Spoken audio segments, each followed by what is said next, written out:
Good morning, friends. Today should be a fun IPC activity. We're going to be asking questions like an historian. Historians ask a variety of questions about historical sources. Remember, we could have primary sources or we could have secondary sources. The 6 key questions to ask are who, where, what, when, how, and why. Please keep in mind these questions when I ask you to think what kind of questions to ask about each of the sets of objects I'm going to show you. I am going to ask you to pause the video so that you can pose your own questions, and then you can press play again to see what are my questions. But if you just watch this without pressing pause, you won't have a chance to think your own questions, and that will make it less of a good activity. So let's try it now. I'm going to say pause this video and think what questions could you ask of this set of sources. Remember, here are your questions again. Pause it. Ask your questions. Now I hope you press play again. I can tell you what I thought of this. I thought of asking who made these coins? Who used them? Who is in the picture? I also thought it would be interesting to ask when were they made? What were they made of? And why were coins needed? Some of the answers we won't know, and that's okay if you don't know the answer to the questions. It's just important to ask them and to try to figure out. Try to look for as many clues as you can find to figure out. But I have answered my questions, just so it'd be interesting to you to know. Who made them? It was the Romans, about 2,000 years ago. Who used them? It was Romans with jobs. I said Romans with jobs because if you didn't have money, if you didn't have a job, you have no money, you can't possess coins, right? Who is on the picture? They are Roman emperors. Okay, sometimes they're empresses, sometimes they're emperors. When were they made?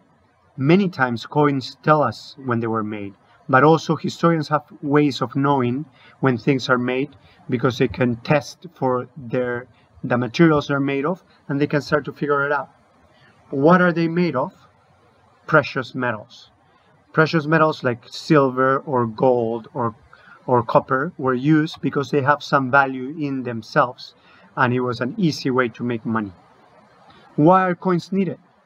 To make trade easier.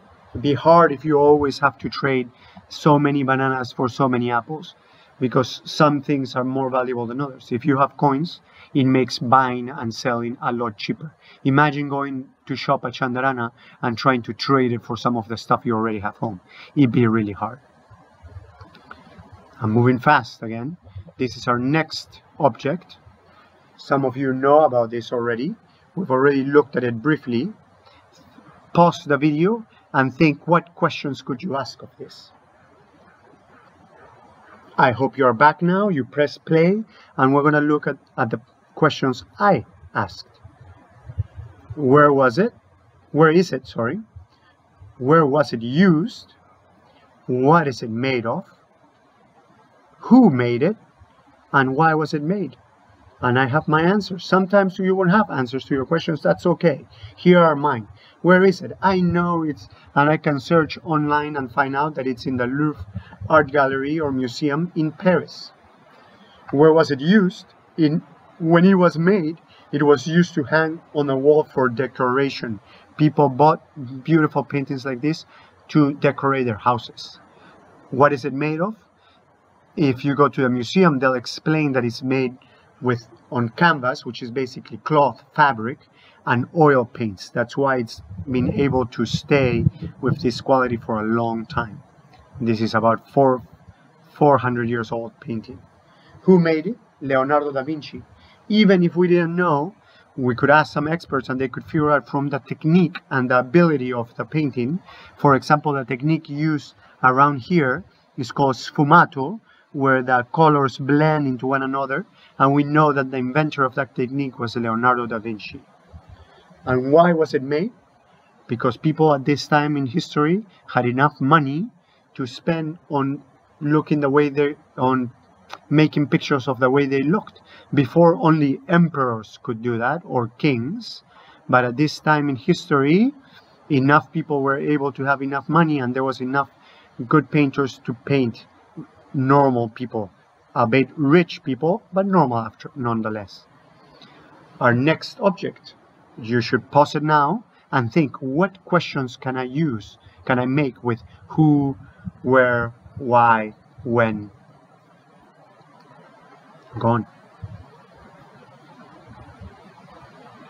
I hope you came back now. You made your own questions. We're going to look at mine. When was it made? When was it used? What does it show? Who made it? And how did they make it?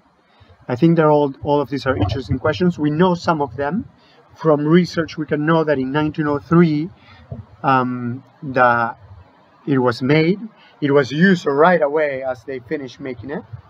What does it show? This picture shows the amazing technological breakthrough of men being able to fly with a powered engine. So with your own power, you could create flight and stay up for a few minutes. Who made it? It was the Wright brothers who made this amazing breakthrough. A lot of people didn't believe it at the time. They couldn't believe that it was possible.